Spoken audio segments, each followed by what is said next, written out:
Good morning and welcome to the Finance Town Hall. Before we get started, we'll just go through a couple of items. We are recording today's session. All attendees have been placed on mute. We will address questions at the end of each presentation. So if you have questions for the presenters, please use the Q&A function. If you want to chat with the hosts, you may use the chat function. And with that, I'll turn the meeting over to Mike Gower, Executive Vice President, Chief Financial Officer, and University Treasurer. Thank you, Stephanie. Good morning, everyone. Welcome to the Town Hall. We look forward to going through quite a number of important topics with you today. And as Stephanie said, please send your questions in. We'd be very pleased to go through those. Here's our agenda. I'll begin with a little bit of an overview on trends in higher education, which is what I've been doing in recent town halls. Following that, Rachael, Honig, and Jewell Battle from University Ethics and Compliance will talk about the University Policy Project. We'll have an opportunity for you to meet and hear more in depth from Jeff Boone, our not so new anymore Vice President for Finance and Associate Treasurer.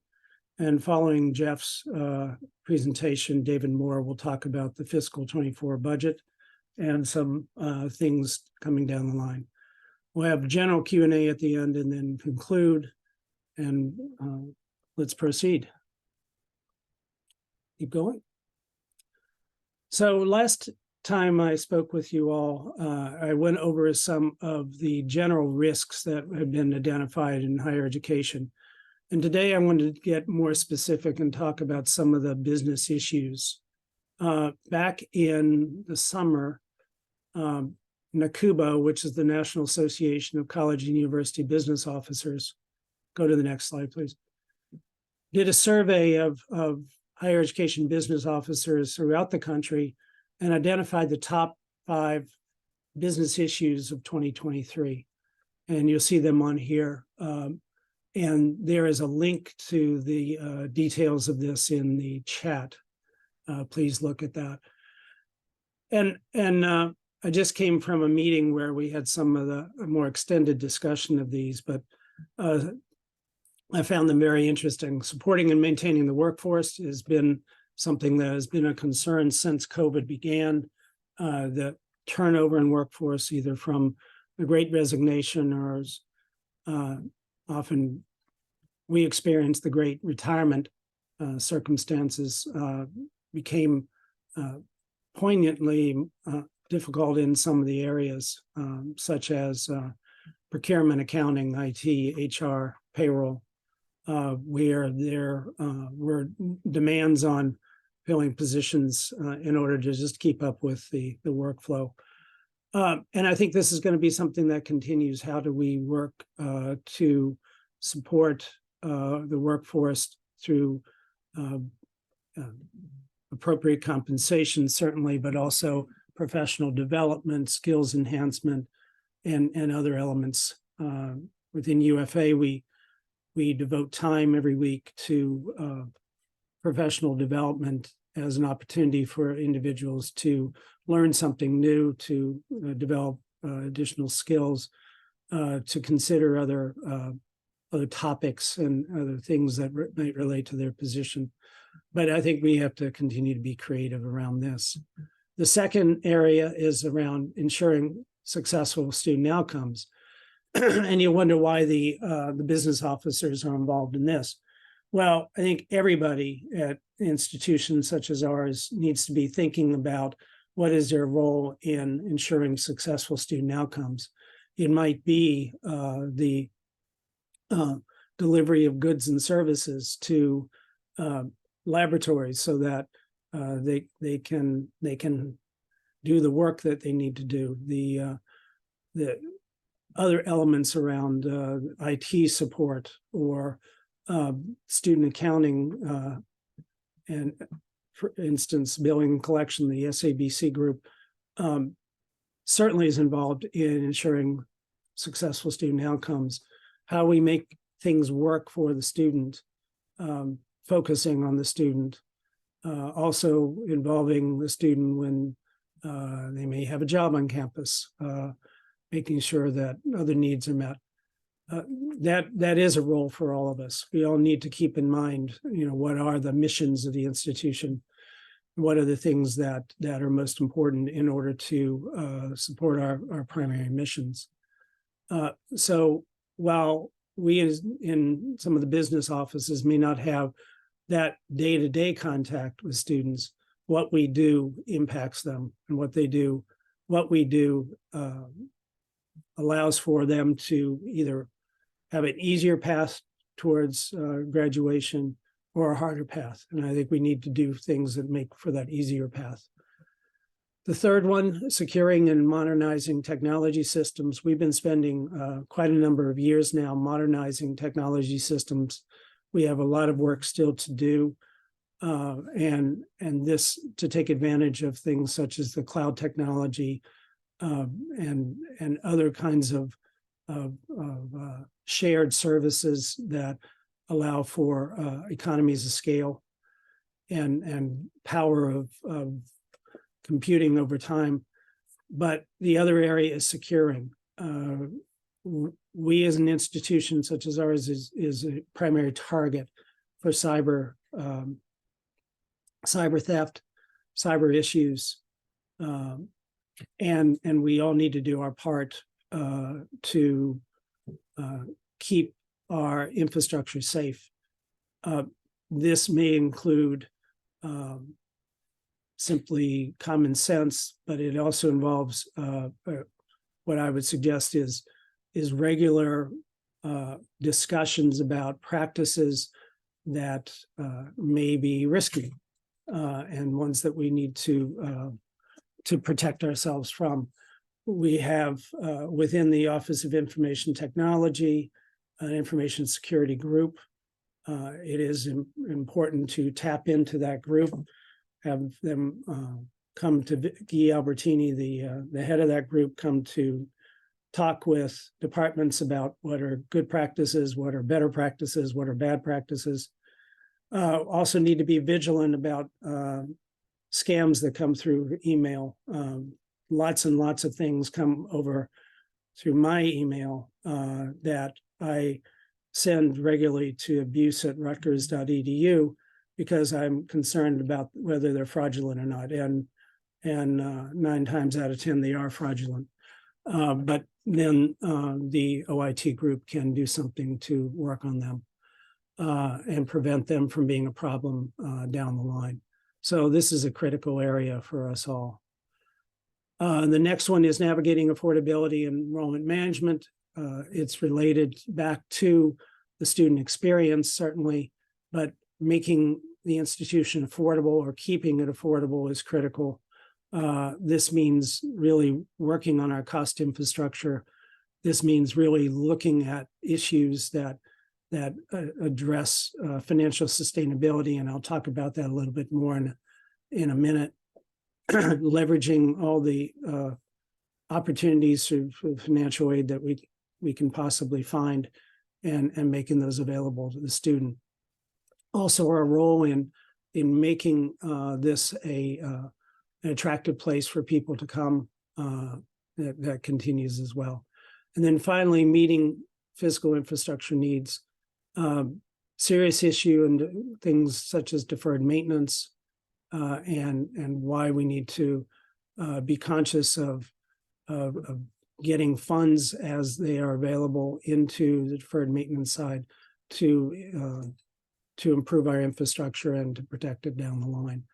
So those are 5 things I'd suggest you take a look at what NACUBO has written about them. There's also an excellent podcast online, and it's referred to in the NACUBO website that gets in a little deeper into this, using an example at the University of Virginia. Can we go to the next slide, please? So all these line up to what is the fundamental question in higher education, that is the long-term financial sustainability.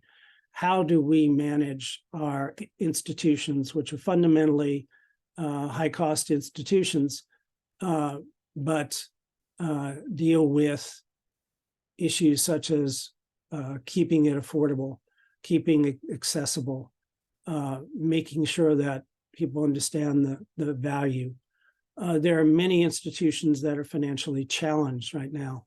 West Virginia was an example recently that was very highly publicized in terms of when their enrollment strategy did not work, some dramatic cuts that were necessary in terms of student programs. We at Rutgers are trying to take a measured financial sustainability path. We are in the second year of having a deficit budget, an expected budget that is drawing from our reserves coming out of COVID. That is something that we need to, over time, correct. Over time means over the next 3 years. Not a long time, but not the kind of hatchet cuts that we might otherwise have to make if we were in a less manageable position. But this is something that is going to be important from the standpoint of not just costs, but revenue opportunities. We need to actually grow our opportunities for bringing in net revenue. We need to grow the number of learners. We need to grow the opportunities for those learners. We need to deal with more of our structural deficit from the standpoint of revenue than expense. So I think our focus on growth, our focus on where we fit best in terms of serving our missions is the focal point, and you'll be hearing more about this as we go along. While these are some of the challenges, if we go to the next slide, you can look at plenty of places where there are opportunities, where there are partnerships, where there are expansion of programs, where they're looking at non-traditional learners as an opportunity to serve them and also to provide financial resources back to the institution. So these are some examples. We have our own examples at Rutgers. We need to add more of them, and the ones that are appropriate to what we do. Next. So what are some of the things that we are doing to try to address these? And we have a number of projects going on, or a number of initiatives going on, and they do relate back to how do we manage the institution and deal with our financial position. And you may wonder why something technical like the chart of accounts is on this list, but I would argue that the chart of accounts is how we best count things. Are we counting things in a way that makes most sense from a management point of view? And if we can improve that, we will. We're looking at initiative right now to better define the kinds of programs that we provide, and to try to capture through the chart of accounts and through also data governance initiatives, capture information that allows us to see what is the economic position of individual projects. So that's something that is underway right now. The human capital management payroll transformation is a necessary thing in order to move forward and be able to pay people starting in January of 2025, when our current system goes out of support. But this system will allow us to look more discreetly at our largest cost item, but our also most important element of managing this institution, and that is our employees. And our current system does not allow for the kind of analysis necessarily, without a lot of work that we really would want to do. Data governance, definition of structures and terms, again, things that would allow us to give better reporting out to the managers, the academic leadership of the institution. Those are always critical, but we're trying to say what are the most critical ones of those. continued strategic planning. Where is the university going? Where are the opportunities for us? Where are the things that we should stop doing? All those come into strategic discussions as we go along. And then probably the most important in an institution of this size and complexity, collaboration and alignment, working together, trying to align interests, to paddle in the same direction, if you will. So that's these are all things that are current with us now, and we want to work, continue to work in that area. And with that, were there any questions, Stephanie? Yes. For the second. So the first question is, a concerning factor for ensuring successful outcomes for our students is with our tech systems. Can you please speak to the increasing concern about financial aid and student accounting systems, including the significant issue impacting student financial holds due to incorrect information in the financial aid systems? Yes, so the conversion into a new financial aid system was critical. It was doubtful, or at least very difficult, to conceive that our prior system would be sustainable over time. But like many implementations, it has been rocky, and we have a strong focus on the issues that have come around in this second round of financial aid packaging and distribution. In regards to financial holds, there was a meeting yesterday that discussed issues surrounding individuals who have holds as a result of problems with the system, and out of that was a request to get specific students identified so that those holds would not be a problem for them in terms of registration. Where there are holds because things are correct in the system and we have not been paid or had a mechanism set up for appropriate payment, we have to still follow those carefully, because we do in fact need to collect our revenue. If we don't, we're going to have a problem on the other end in terms of paying our bills. But where there are issues, we will not put holds in place, and we'll continue to work those issues down. We are looking at the entire ecosystem, if you will, of financial aid and student finance to see where and how it could be better. I think and how we can tune up the system to be more responsive. Stephanie? One more question. Do we have enrollment numbers for the different campuses for this academic year? We do. I do not have them on hand. I can get those, and we can put them into the meeting notes. And if additional questions come in, then we can answer those in the Q&A later in the meeting. Okay. So with that, I would like to turn over to Rachael Honig, our Vice President and Chief University Compliance Officer, for the next segment. Good morning, Rachael. Good morning, Mike. Thank you. And I have Jewell joining me as well, who I'll give a brief introduction to as I move along. Can we get our next slide, please? There's Jewell. So as Mike mentioned, I'm the Chief University Compliance Officer, and so I oversee both university ethics and compliance and audit and advisory services. And we're here to talk to you today about our new policy management framework, which is handled out of the ethics and compliance side of the house.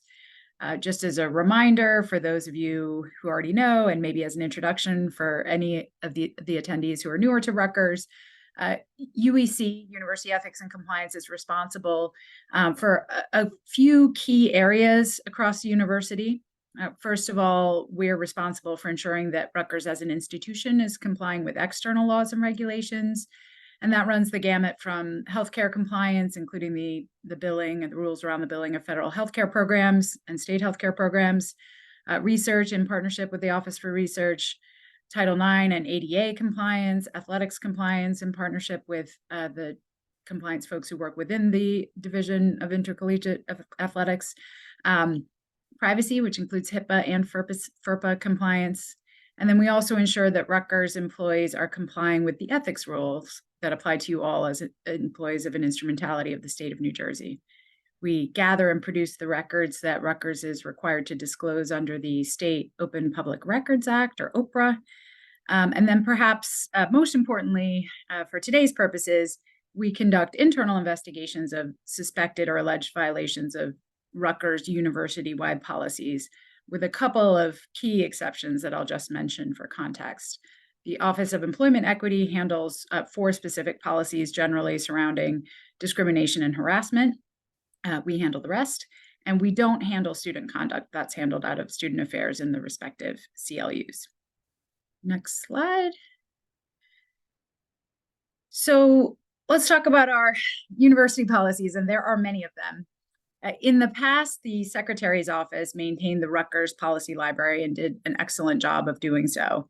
But Rutgers made a decision within the past year or so to move toward a more active policy management system, mirroring what some of our peer institutions inside and outside the Big Ten employ. And UEC has taken over that process. And we're here to sort of describe to you both what it looks like and where we are along the timeline of fully implementing it. Next slide. And I should say this will be a brief overview of the policy management framework. There is more to come. So first of all, and I think most importantly, Rutgers currently has its first ever policy manager, and that's Jewell. Jewell works in UEC, and her job is to administer the new process, which she's going to describe to you, and to partner with each of you in moving policies through the process and making sure that they're kept updated on a regular basis. There's a mention there on the slide of an audit and advisory services audit that was performed of our policy library a little over a year ago, which found that our policies, and we have more than 300, were not being updated according to the prescribed schedule, and that many were significantly out of date. I believe the average age of our policies was about 8 years, and our previous policy on policies required our policies to be updated every 2 years. Jewell's job is not only to make sure that new policies and revisions to existing policies are moving through the framework as they are supposed to, and prompting policy owners to update policies when they are due for an update or a revision, but it's also her job to make sure that all of you as stakeholders have a role in that process and that your voice is heard. And that's something that the university felt that it couldn't guarantee in the absence of a more formal framework and process for policy management. So without further ado, I'm going to turn this presentation over to our policy manager, Jewell. Thanks, Rachel. Good morning, everyone. All 500 of you. I'm like, wow. Next slide, please. So as Rachel was saying, this policy function has shifted from the university secretary's office over to university ethics and compliance. So that's the policy library and all of the functions, with the exception of, thanks, Linda, with the exception of anything that needs to go before the board. The Office of the Secretary will still handle that once the policy has been written and gone through the process. Board of Governors stuff still is maintained by the Office of the Secretary. So we are happy to get all of these functions in our office. It's been really fun kind of delving into everything. I just want to make a mention that on the policy library itself, we handle university-wide policies, not local policies. So these are all of the official policies of the university, and anything that's department specific or specific to an office that's not a university-wide policy will be handled by those offices specifically and not by our office. If there are any questions, which we have been getting questions to our policy inbox, you can email policy@uec.rutgers.edu, or you can also email me directly, jewell@uec.rutgers.edu, and you can just search my name, and we'll be happy to answer any questions that you may have, either about navigating the policy library, what the new process looks like as we're developing it, or any other concerns that you may have. Next. So some new features of the library, as Rachel was saying before, the Office of the Secretary did a really great job managing all of the over 300 policies that we have in the previous library, but there have been some changes as we've transitioned to a new library. There are better navigation functions, so you're able to filter for different policies based off of responsible executive, for example, approval authority, better kind of filtering and navigation, easier to search for policies. So you should be able to go in and search for specific keywords. We're going to be implementing that moving forward. And there are some things we're still working on, and we've gotten some good feedback from the policy inbox from different folks around the university. So as you navigate the policy library, and I encourage all of you to go to policies.rutgers.edu, it's the same URL. I really do encourage you to go in, search around, poke around, and any feedback you have, we are welcoming to all feedback. So we want to make this as an intuitive library as possible. All the policies are now in HTML format, which means that they are no longer in that kind of click and download PDF version that you all are probably very familiar with. The good thing is that if you still like that PDF version, you do have the ability to download the policies as a PDF. There's a little button at the bottom of every single policy where you can click and download it, and you'll be able to get it as a PDF. But for accessibility purposes, we wanted to make sure that we moved toward an HTML format, which was something that was also mentioned in the audit that the AAS did last year. So we increased our accessibility in that way.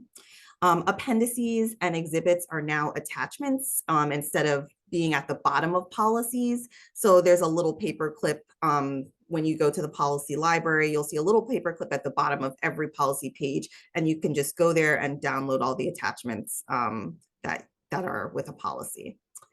Next. Some things stayed the same.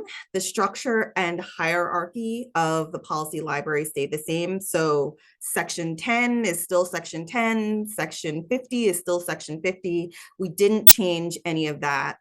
So if you're looking for a specific policy based off of the policy number or the section, all of that is completely the same. As I mentioned before, all of the policies can be found at policies.rutgers.edu. If you are having trouble finding a policy, or if you're confused about anything with navigation, again, please feel free to reach out. Thank you, Stephanie, for putting that in the chat. Please feel free to reach out and we can help you. The attributes of the policy, such as responsible executive and office, are also all the same. So approval authority, all of that good information is there. Some folks have been having a little bit of trouble finding that policy because this is definitely a different process. So at the bottom of every policy page, you'll see a little circle with an I in it, and that's an information I, and you can click that and it'll bring out all of the information about when a policy was adopted, when it was revised, the responsible executive, all of that good stuff. So if you are looking for that information, it's right there, but it's just at the bottom and you have to click a button to go out. Next. So along with the policy library, we also developed a new policy process.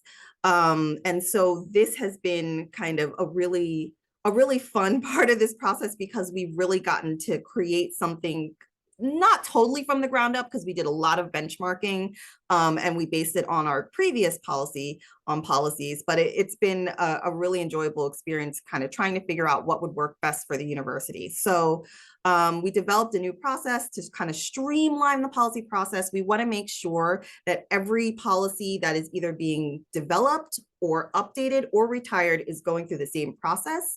Previously, policies were kind of being created kind of in an ad hoc way. This department wants to make this, and they'll just make it and put it up on the library. And this department's doing a completely different process to make a policy. So we wanted to make sure to kind of streamline that and make it really consistent.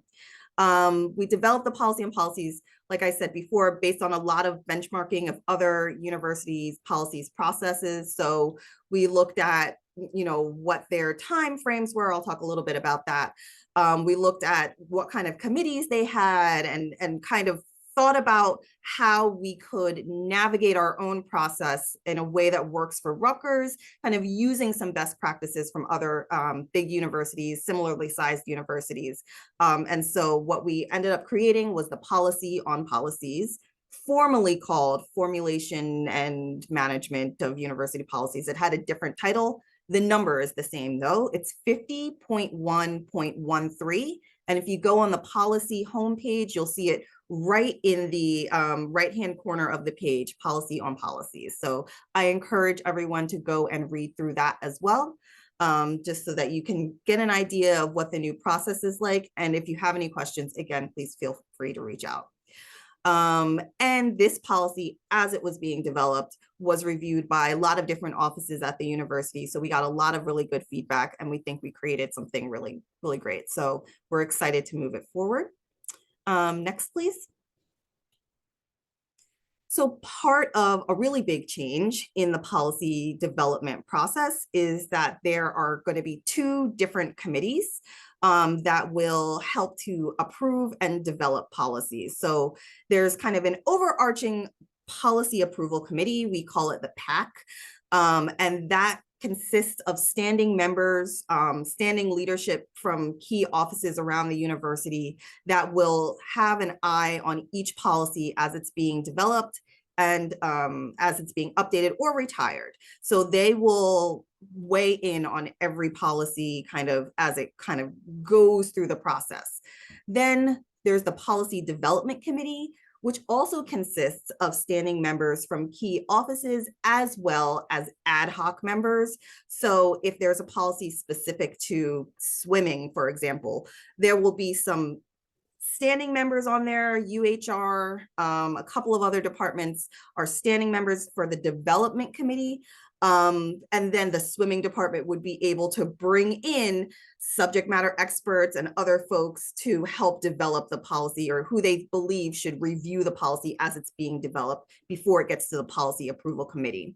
The policy development committee is really meant to make sure that the policy that's being developed is in line with best practices, doesn't conflict with other policies. That's a lot of what my job is as well, and reviews policies as they are being developed by the policy owners and the responsible offices. So these 2 kind of key committees are a big change from the previous process. We're still in the process of solidifying who the standing members on those committees are going to be.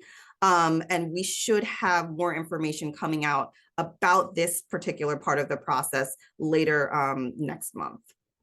The policy proposal form is also new. So instead of folks just deciding that they want to make a policy, they need it, okay, we're going to write it and it goes to, the office and it'll go up on the library. Now there's a requirement for folks to fill out a proposal form, and that form we're still developing as well, but it will have information such as what's the goal of the policy, who are the stakeholders and things like that, just so that we can make sure that the policies that are being proposed either for update or development are meeting the needs of the university, and there are no kind of like crazy policies coming through. Same thing with the policy change and review form. So that's specifically for policies that are being updated or retired. We want to just make sure that the policy owners, responsible offices are submitting that information. What's the goal of updating the policy? Why do they feel like it may need to be retired? Just so we have a log as well, a historical log of why certain policies changed. So next.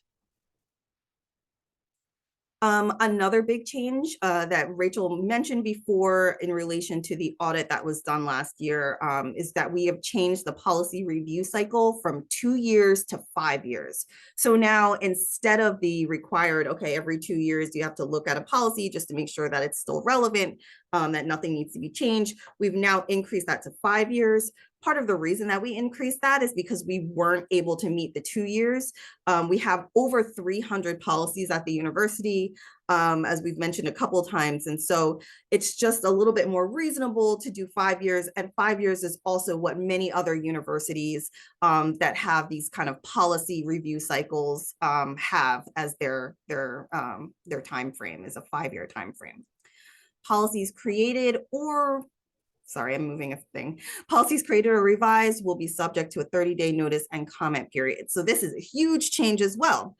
So every policy now that is going to be either developed or updated is going to go through a notice and comment period.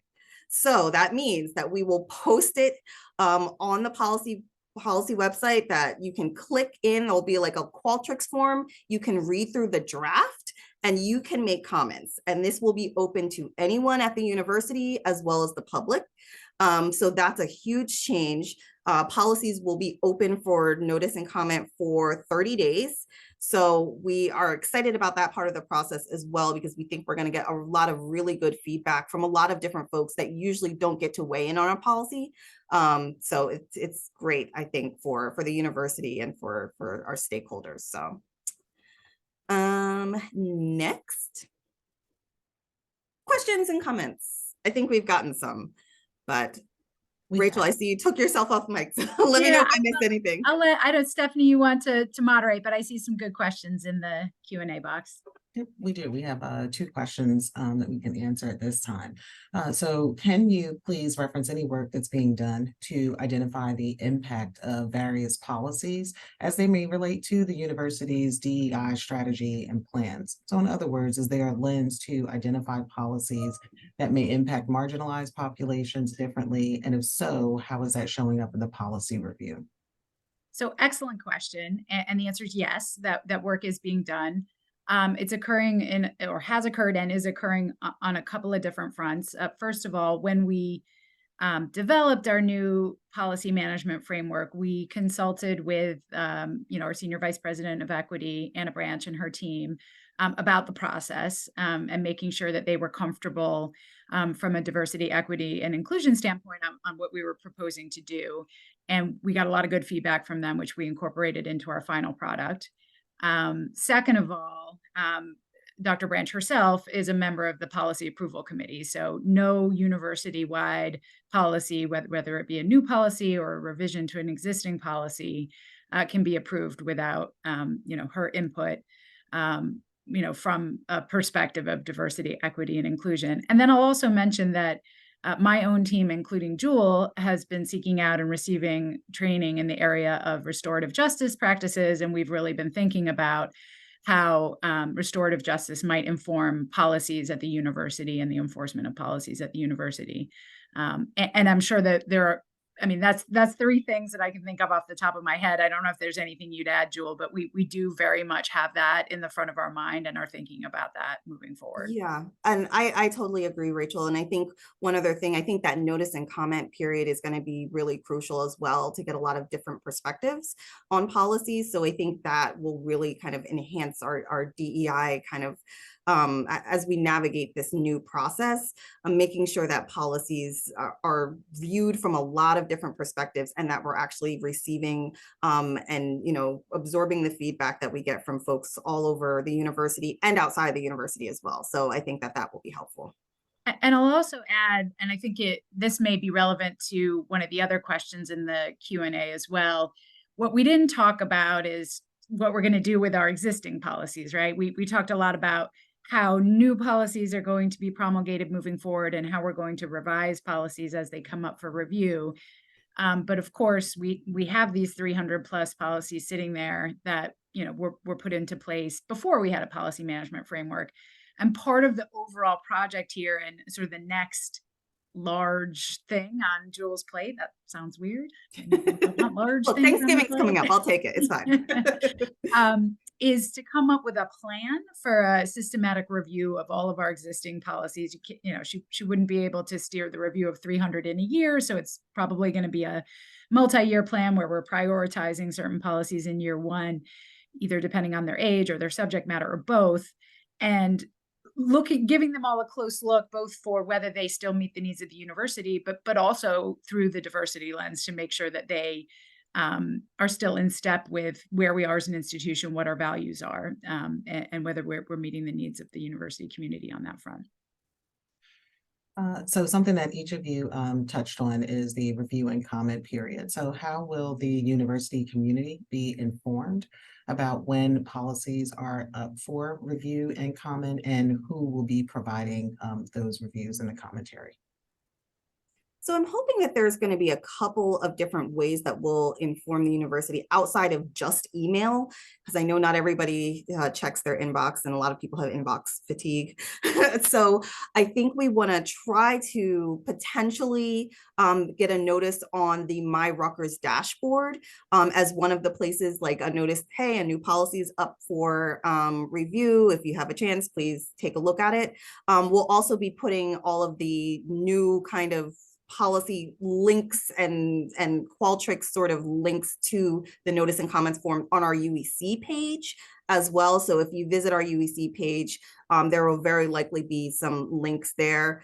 And then hopefully on the library itself, at some point, we can put some links and information about when policy reviews are coming up. If there are any ideas, I am welcome and open to them. You can email the policy inbox if that's, if you think of a different way that we can communicate that policies are up for notice and comment. I'm totally open to other ideas as well. But that's kind of what I was thinking so far. Rachel, I'll kind of open it up to you. Yeah, I think all of those things. And then I think another nice addition would be if we have the ability to allow people to subscribe to receive an update when there's a new policy up for notice and comment.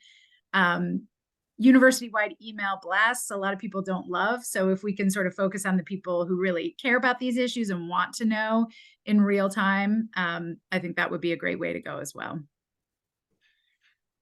Great, wonderful, thank you. We do have a few more questions that we'll hold until the Q&A at the end of today's session. So now I will go back to Mike. I think we are going to transition to our next speaker.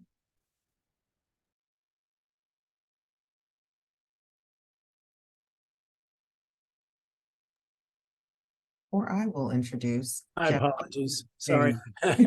Had trouble getting back here. Thank you very much for that, and look forward to more on this important project. Now I'd like to introduce Jeffrey Boone, Vice President for Finance and Associate Treasurer. He's come to us last June, so not so new anymore. And looking forward to him discussing the areas under his responsibility. Jeff. Thank you, Mike, and good morning to everyone. Wanted to discuss the areas under me as Vice President for Finance and Associate Treasurer. There are 4 areas, including University Treasury, Controller's Office, Risk Management and Insurance, and Tax. And then the last thing I wanted to talk about is the quality customer service that we're looking to provide and continue providing to all of our stakeholder units, as well as to each other within finance, and how everyone is each other's customer, but also everyone is a service provider as well too. Next slide, please. Next. So on the University Treasury, as you can see from the picture to the left, it is Treasury's job from the time they start their morning to the time they actually go home.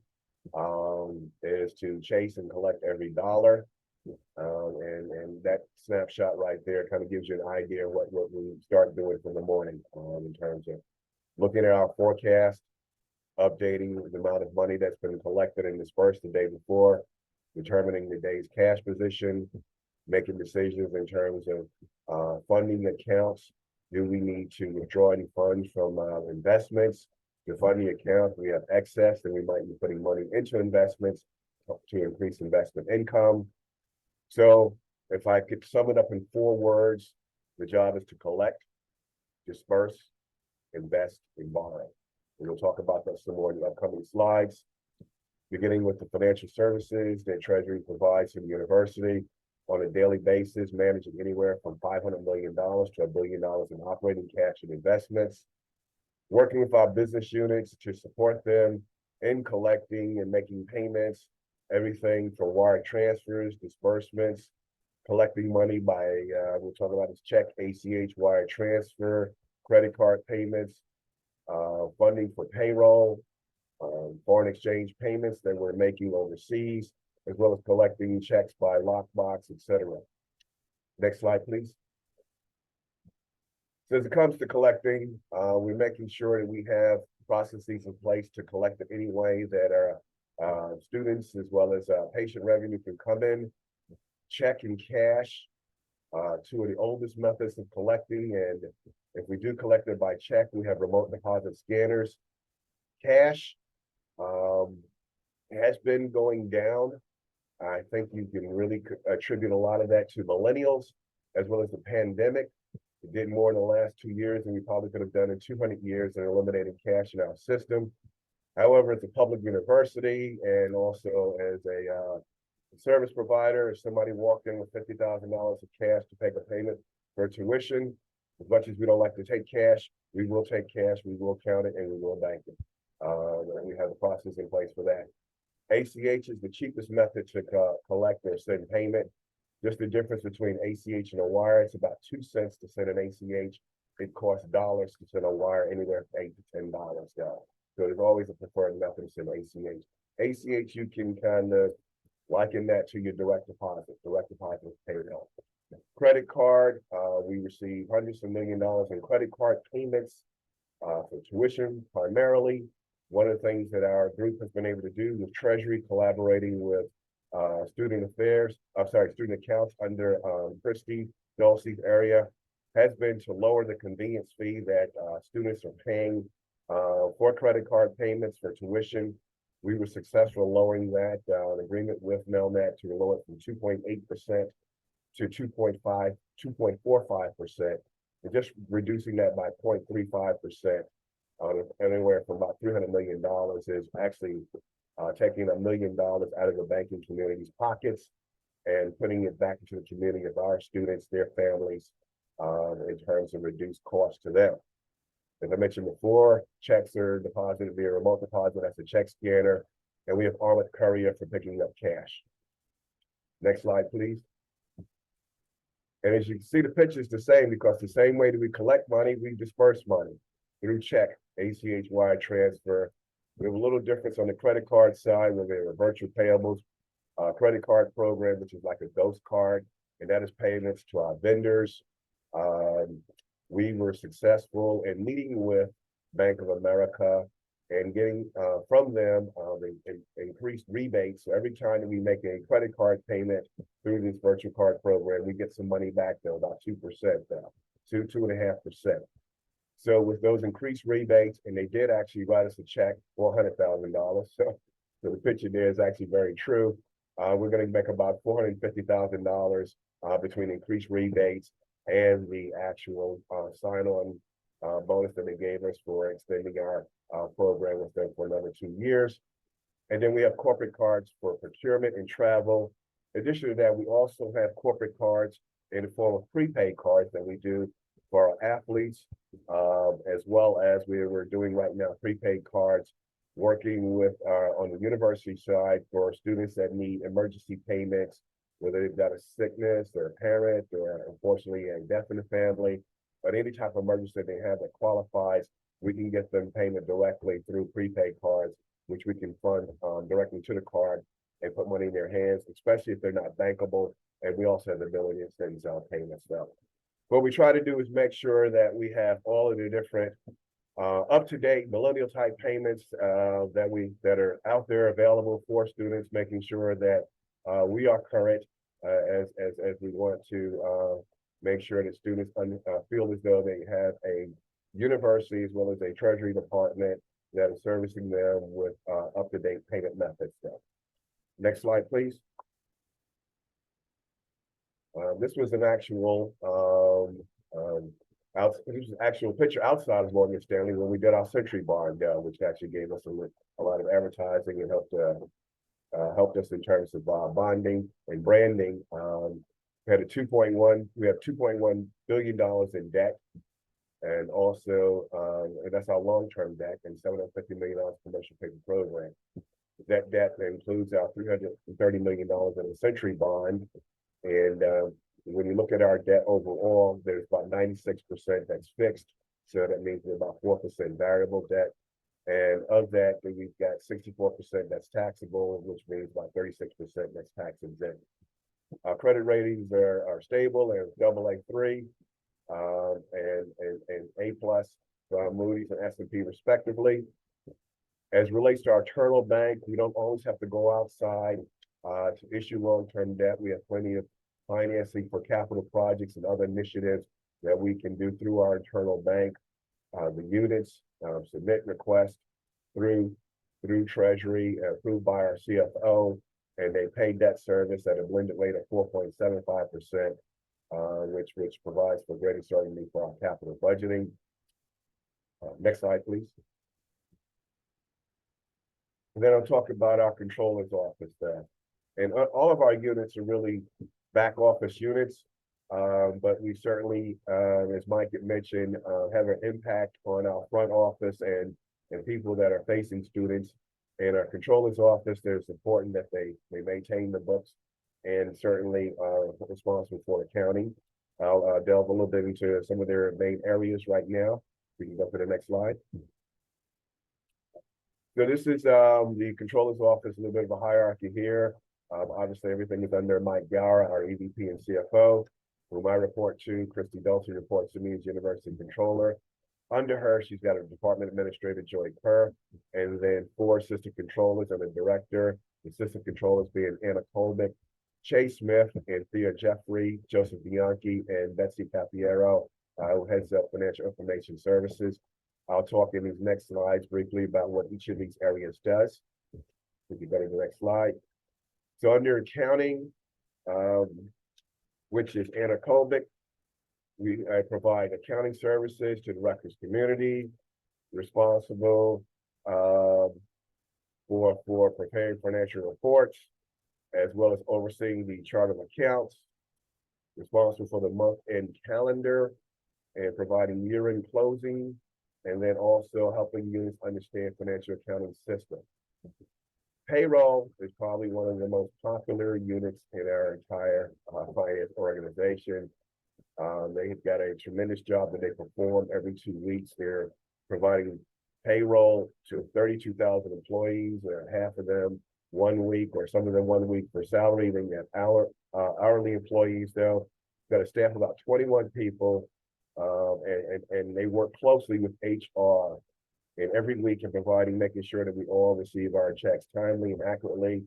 And if you ever get a chance to thank or give a high five to someone, definitely do it to a payroll employee for the work that they do each week in generating a payroll. So they do 52 payrolls a year, and they're responsible for that timely payroll service and working closely with HR. Right now, they're doing updates for our payroll system, and each week, just think about what you have to do. You got employees coming in, new employees. You got employees that retire, some that move on to other jobs.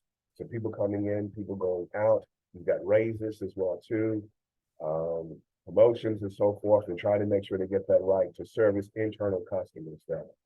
They work closely with the tax department, another stakeholder for the remittance of our taxes and other withholdings, and each year issue W-2 forms.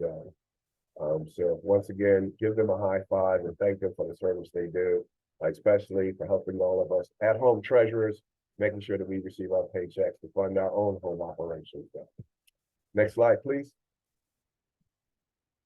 Student Accounting and Billing, headed by Thea Jeffrey, and they help to resolve any financial issues with students' accounts. They work closely with financial aid, and those 2 areas, being in the back office, work closely with the front office side with one stop and making sure that students' accounts are updated. One of the comments that I've heard from a student is that once their registration is complete and all their financial obligations are taken care of, it makes it so much easier for a student to be able to focus on what matters most to them, what they're here for, their classes, studying and their tests and so forth. And it's just a huge weight and burden lifted off their shoulders. What we have to do is work closely together and expeditiously as possible to make sure we can have their accounts updated to help take that burden off of them as well as their families. And they're responsible, as I said before, student accounting, billing, and cashiers for the credits related to the tuition fees, housing, dining, payments, financial aid, everything for each semester. They service about 68,000 students at the graduate and undergraduate levels with a staff of just under 30 people. And so just how they have to collaborate with other areas to make sure that students are fulfilled in terms of their desire to get their classes taken care of, their registration, and all of their money applied to their account so they can move forward and focus strictly on passing their classes. Next slide. Cost analysis. This is under Shea Smith, and they ensure that Rutgers complies with accounting standards that are set forth by the federal government. Our capital equipment management maintains and manages the Rutgers capital equipment records and university vehicles. Next slide. And then Betsy Cafiero, she manages our financial information systems. They're responsible for educating the Rutgers community regarding our financial systems models, everything from GL, accounts receivable, accounts payable, and inventory. Working with the business units and technical teams as far as designing, developing, testing, and implementing financial reports and analytics, creating the technical and functional specs, and also delivering training and communication material and regarding financial procedures and systems. So that's what our FIS system, financial information systems, headed up by Betsy does. If we could go to the next area, which is headed up by Bill Troy, in terms of university risk management insurance. That's headed up by Bill Troy, that I was just mentioning. Next slide. That's probably Bill's worst nightmare right there, seeing a student climbing rocks. And we don't have rock climbing on campus, but his job and his team's job is to assess exposures and risk undertaking by students and faculty, and to make sure that they're mitigating risk, and also making sure that we have as much coverage as possible at the most effective and efficient premiums. They are maintaining our commercial insurance products and services, handle our claims, advise regarding contractual risk issues related to insurance indemnification, and oversee the safety and security of international travel and staff. Next slide. This you can also have a chance to look at on their website, but there are 3 areas that are responsible for protecting the assets of the university and the reputation as it relates to risk management, insurance, occupational health, and auspice of student health insurance. Next slide, which takes us over to our tax area. And I'll kind of go through these quickly as I know my time is running a little bit long. But tax is responsible for income tax compliance, maintaining our tax exempt status, doing our tax exempt financing and payments to foreign individuals. As it relates to tax compliance, they're assisting departments in determining the taxability of their revenue sources, track income taxation for the university's endowment investments, and they also prepare federal and state income tax returns. Next slide. As it relates to maintaining our tax exempt status, we're responsible for annual filings, everything from income, sales tax to value VAT, and then also maintain repository and exempt certificates. Next slide. As it relates to tax exempt financing, issuing tax exempt certificates for tax exempt bonds to fund the university's infrastructure, and then compliance with tax exempt finance law, and also ensuring that we're complying with our covenants as per our university bond holding stuff. And these are the covenants in our bond agreement stuff. And then lastly, next slide, we're responsible for payments to foreign individuals and entities. assisting your departments processing these payments and ensuring that the tax information returns, issuing those to non-resident aliens. Lastly, I'll kind of wrap this up in customer service.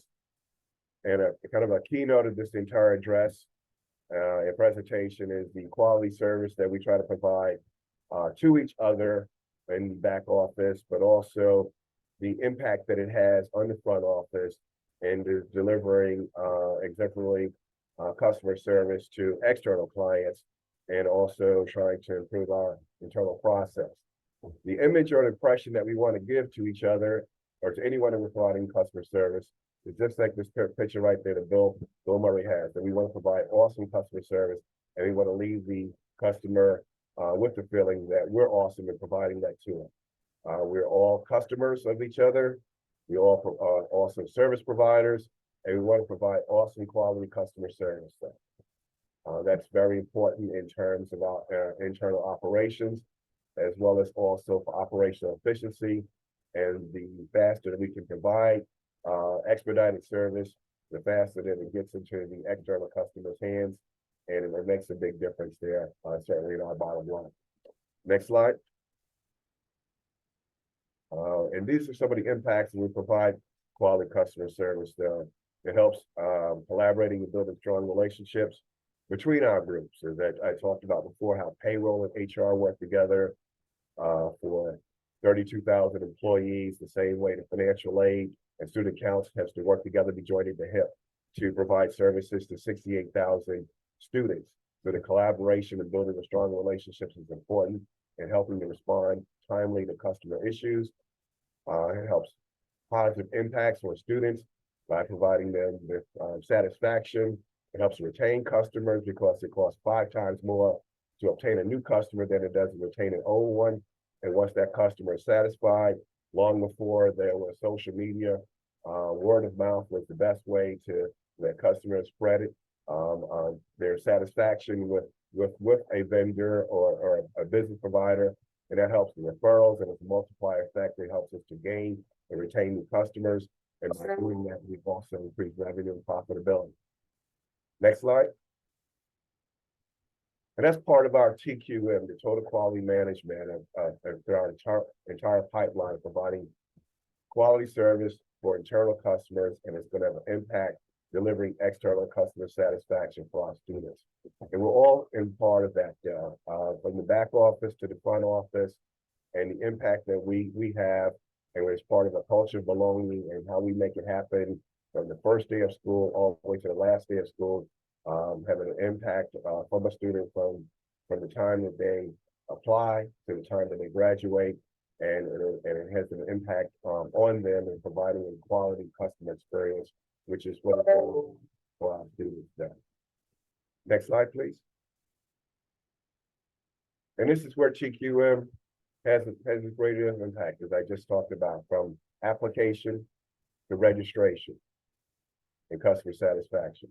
When they're satisfied for registration, they're going all the way in. If they can get past the first year, they got everything down packed to the registration and getting financial aid, everything through years 2 through 4, and everything from registration to graduation. A satisfied customer after graduation is more apt to give back. So you can go from graduation to donation. And it's not just a donation of money, which we obviously need as far as our financial sustainability, but also time and effort and helping promote the university. And after we get the donation, we want to be able to get their firstborn in terms of an application too, and start the process all over again. Because it's possible that if someone graduated from here and they had a very satisfactory customer experience, then they're thinking about sending their children to the school as well too. And then that's part of the family and friends. And so that's what's important, to be able to provide that quality experience everywhere from application to registration to graduation to donation to getting their next one. Next slide, please. And so when we look at it though, if we can do all of this though and provide everything we have from the back end, it will help to make Rutgers go to maintain our status as being not just the state university of New Jersey, but it will help us to be the university of the great state of New Jersey. when students and prospects think about us in terms of dollar for dollar or pound for pound, and they measure us in terms of what you get for what you pay for, they'll see that Rutgers University is a quality education. We'll be able to look every student and prospect in the face and in the eye and say that Rutgers University is the U for you. And that's how we have to make it happen for ourselves. And it'll have a multiplier effect in the community to make it Rutgers University the U for everyone. Thank you all. Great. Thank you, Jeff. Thank So we do have time for one or two questions. So the first question is, does Rutgers collect late fees on unpaid invoices from the state of New Jersey sponsored research projects? We have a few outstanding unpaid invoices, and those state law requires that the invoices are processed and paid in 60 days. Well, I'm not sure about collecting late fees on that. That is probably maybe a question for the sponsored area in terms of the late fees. We don't necessarily assess it or invoice it basically from Treasury. But if they are collected, we have the process in place to collect and bank it.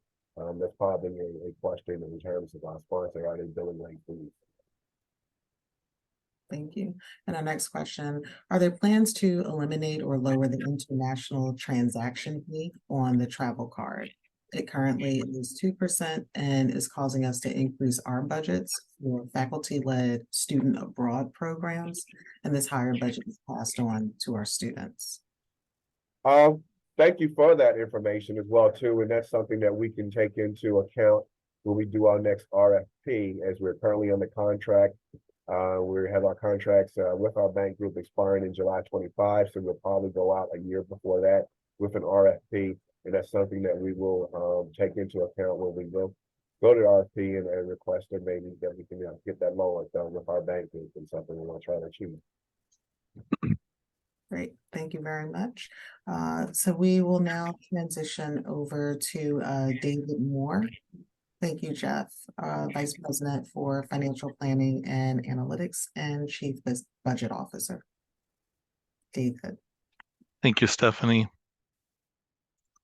And thank you, everyone. Today, I'll share with you the preliminary results of the FY23 and how that compares to the approved budget. Next slide, please. And next slide. Thank you.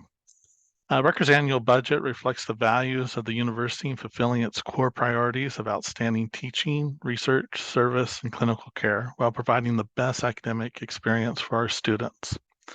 During fiscal year 2023, preliminary expenses were approximately $63 million more than the total budget of approximately $5.1 billion. One note, these numbers are not final audited numbers, however, they are offered for discussion purposes. Next slide.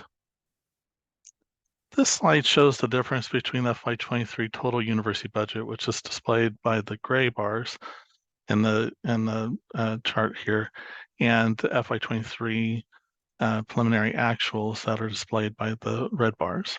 The first expense category is our university's core missions that had an approved budget of approximately 77.3% of the total budget and ended the fiscal year with approximately 77.3%, although there was a little bit more of a spin there, but it was around the 77.3%.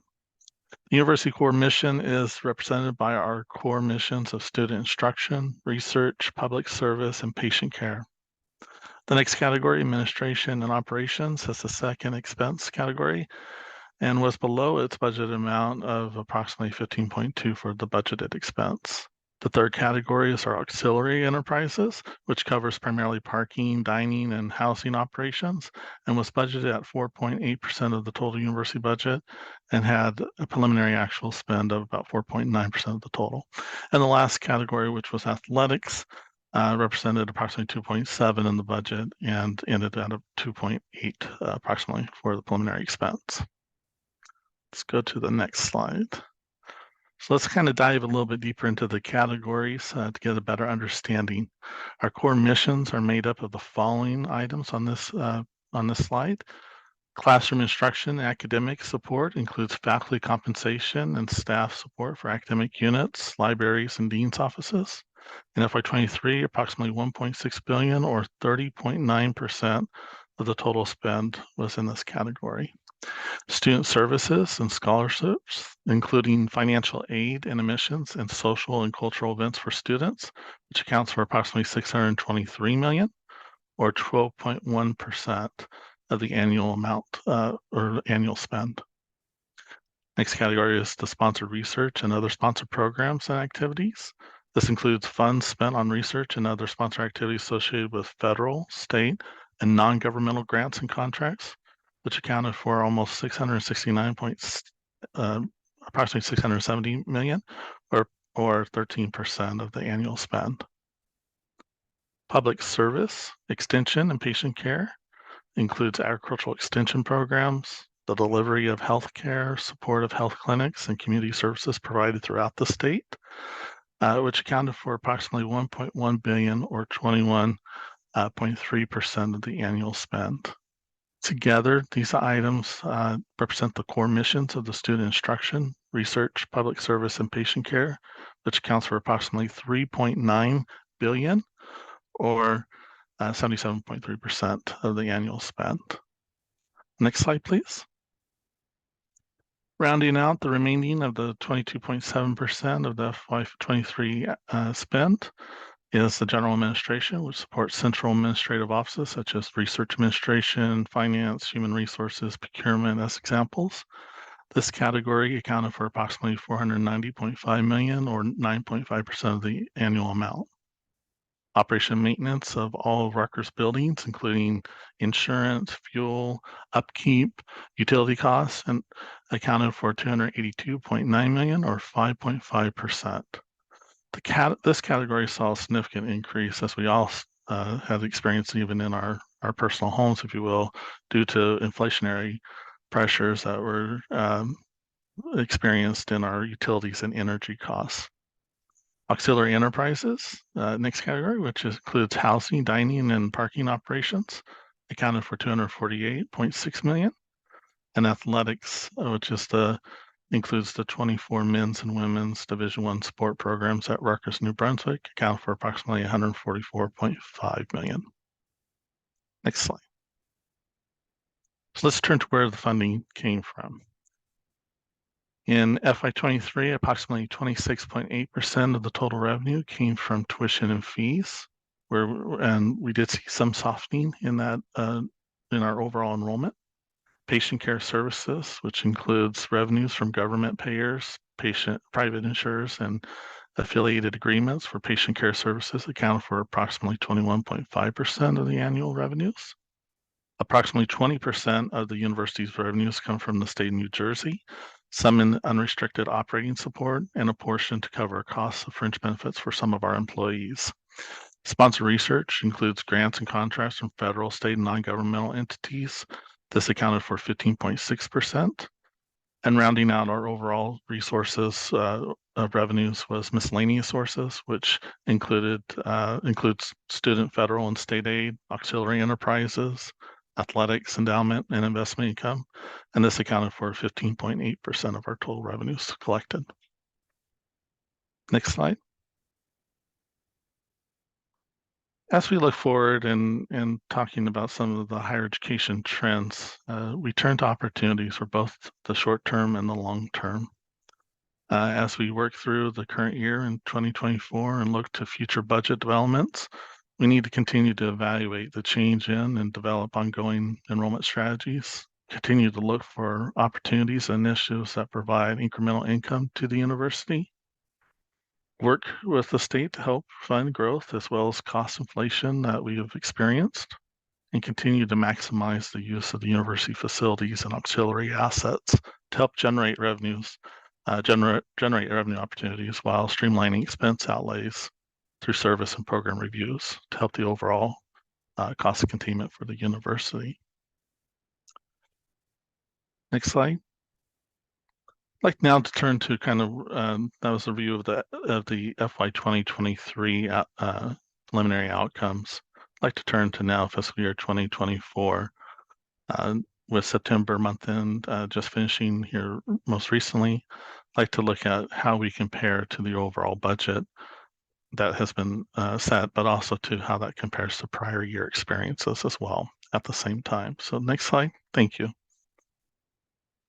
When we compare the September actuals to budget, we are looking for how much we have collected in revenues or how much we have expensed as it compares to the annual budget. In addition, we analyze if it is consistent with prior year experiences for both revenues and expense categories. When reviewing the trends, we are looking at categories that show a difference as compared to prior year experience. And I will note that we are still early in the fiscal year and some trends may not emerge until we come closer to mid-year point. This first chart, we look at a number of revenue categories. The first category that we start with is our total tuition and fees. And through September, we have collected approximately 15.8% of the approved budget. When compared to previous years, we see that there's just a slight difference from last year, but still stable level when compared to most recent previous years. The campus community right now, and we thank them very much, is currently working on the first forecast for FY24, which will provide some additional information in all of these categories, but specifically more so in the tuition fees. Moving down the categories to line 5 and 6 on this particular chart will help us understand the revenues received from the state of New Jersey. In both of these categories, we are tracking similar to prior years and are stable at this point in the fiscal year. The next two categories to look at are both 7 and 8. This helps us see how our research-related revenues are compared with prior year experience. And again, at this time, we feel that we are on track to meet the overall budget amount for both of these particular categories. The same can be expressed when we look at our patient care and healthcare revenues on lines 11 and 12. Again, stable overall revenues on this and consistent with prior years. Another large revenue category is our auxiliary revenue. We can see that this particular revenue accounts for housing, dining, and parking operations. And we are seeing a return to pre-pandemic levels where we will likely meet our overall budget in FY 2024 for this revenue category. All other categories are in alignment with our prior year experience, and as we move forward, we will work with the campus community to continue in reviewing and monitoring collections and forecast for the remaining months for this fiscal year.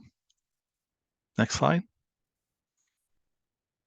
As we move into our expense categories, total compensation, which includes both salary and fringe benefits, is just slightly above prior year experience, but this is primarily due to having a salary plan that started in the beginning of the fiscal year. So a little bit of a change from prior years. Our non-personnel expense categories, that includes supplies and others expenses, debt service, scholarship, and fellowship, are either at or slightly above the first quarter spend. Most are in alignment with prior year experience. We do have a few items. Travel on line 21 is experiencing slightly higher than anticipated spending, where we still see continued inflationary increases in domestic and international travel and lodging. Plan and operation and maintenance saw a significant increase, especially in utilities like electricity in the prior year. However, at this time, we are seeing some stabilization in this expense category. And other non-expense categories are also seeing some stabilization. As we continue this fiscal year, again, we will continue to monitor all categories of revenues and expense. As Mike Gower shared and stated earlier in the presentation, the FY24 budget is the second year of a deficit budget, and the information that we gather through our forecast efforts will help us inform our current year plans, but also helps us guide in the development of future financial plans for the university. Next slide. I'll go through these next few slides a little quickly, just in interest of time, but certainly they will be available to review. So let's talk a little bit about the university budget process and about the state of New Jersey budget process and how they aligned through the different timeframes. This slide takes a look at the university's budget process and where we are at the end of October and into the start of November. During this time, we are starting to complete the central and local service unit budgets that will be provided via the budget system to the school centers and institutes and auxiliaries starting in the January timeframe. During the months of January through May, schools will work on their budgets and prepare to meet with campus chancellor units for their overall FY25 financial plans. Once completed, the information is then provided to the chancellor units to consolidate the budget for each campus. And then that is brought together to consolidate the overall university financial plan that is presented to the Board of Governors in the June timeframe. Our next slide takes a view at the state of New Jersey budget process. Starting in July, the state starts its budget development process by updating key estimates and indicators for the following year. Some of those updates include economic forecasts and preliminary revenue estimates. In the early fall, the state asks all institutions, which includes higher education, to develop their budget requests and priorities.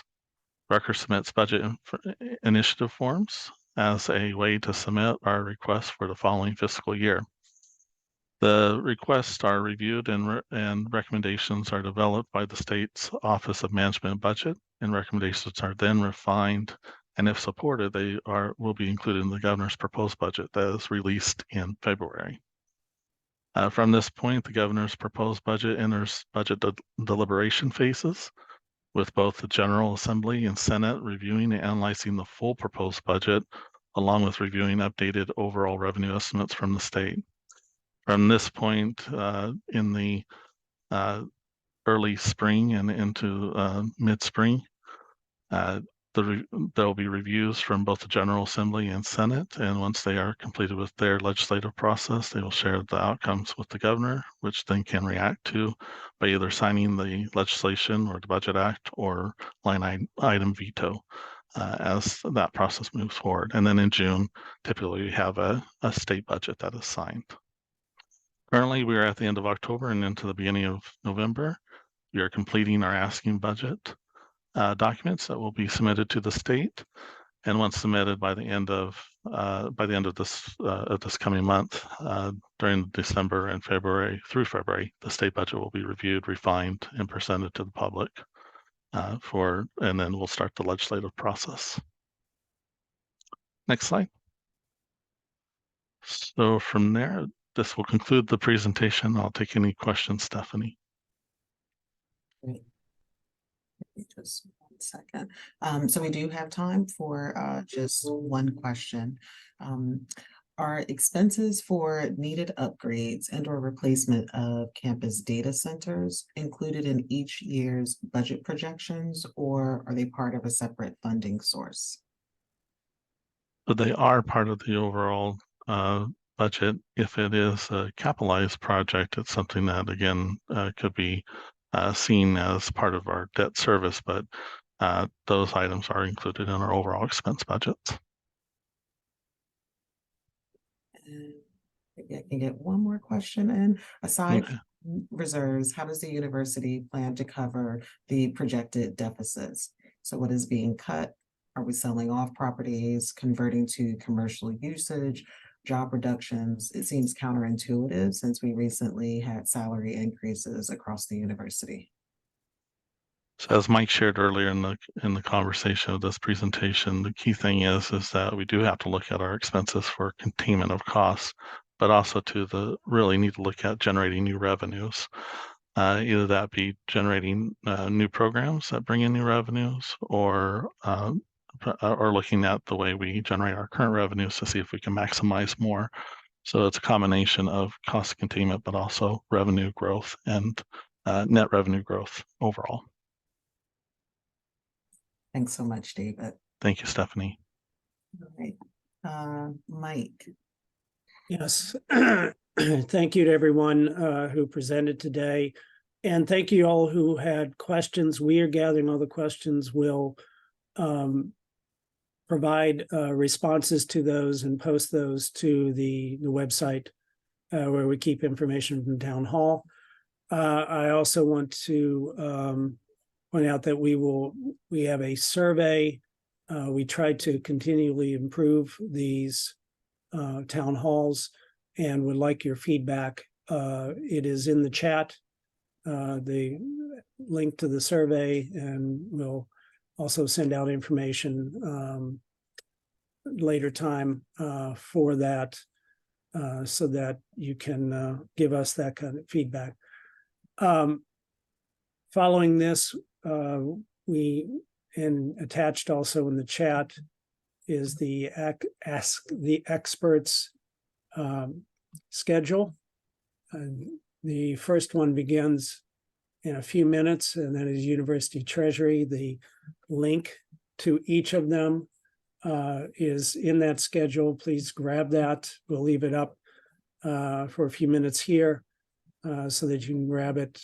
Following University Treasury, we have Risk Management, Tax, Controller's Office, Research Financial Services, Procurement, Controller's Office, and the Budget Office throughout the rest of the day. Please join those. They have been very well received. And also, if you have suggestions regarding those, please can make that part of your survey responses as well. And with that, I want to bring this part of it to a close, and we'll leave the chat open so you can grab that, and appreciate your time. There were over 500 people who joined us today. Clearly, we appreciate your time, and the information we hope is useful to you. We look forward to the next town hall, and that will be coming soon. So again, thanks to all the participants, the speakers. Thank you, Stephanie, and thanks for those who organized this behind the scenes. Just to answer one of the last questions that came in, yes, the PowerPoint presentation and the recording for today's meeting will be posted on the UFA website. Thank you.